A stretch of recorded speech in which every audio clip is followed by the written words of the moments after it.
Let's talk about the Commerce Clause. Article 1, Section 8 of the Constitution states, "The Congress shall have power to regulate commerce with foreign nations and among the several states, and with the Indian tribes." This gives Congress the power to regulate what is called interstate commerce, or commerce trade that crosses state lines. The states were given the power to regulate trade within their boundaries, but once that trade crosses a state line, it becomes a federal issue. In the early days of the nation, this clause did things such as prevent one state from creating a tax on products that were coming in from another state.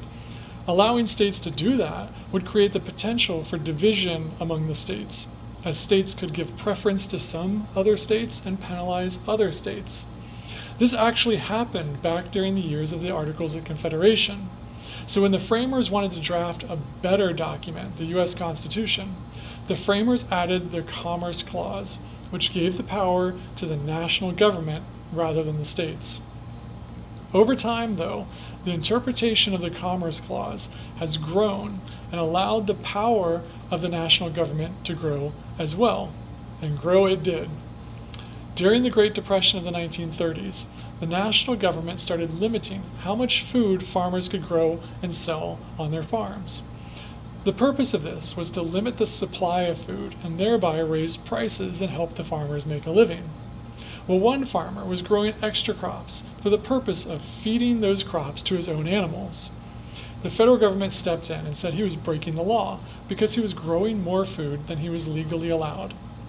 He took the issue to court, into the federal court system, claiming that because this extra food he was growing was never sold, and in fact never even left his property, it wasn't something Congress could control under the Commerce Clause.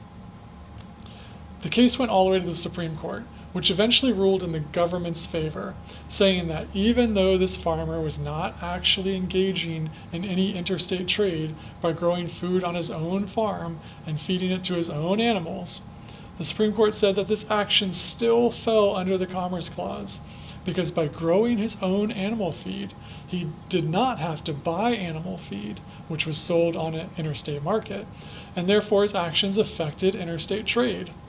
This interpretation opened the door to a much stronger national government. Not only could Congress regulate actual trade, but they could regulate private activities that just happened to have an impact on the broader economy beyond their individual states.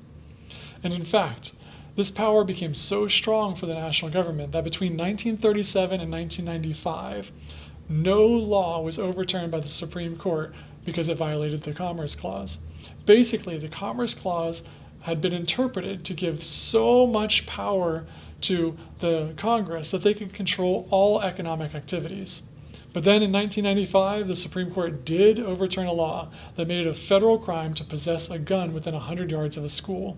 The government's argument was that guns are made through and sold through interstate commerce, and the effects of gun violence have national economic effects. So they said they could regulate it under the Commerce Clause.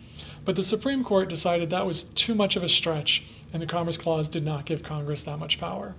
But then in 2005, the Supreme Court ruled on a case involving a woman in California who was growing her own medical marijuana. She wasn't selling marijuana, but she was arrested and charged with a federal crime.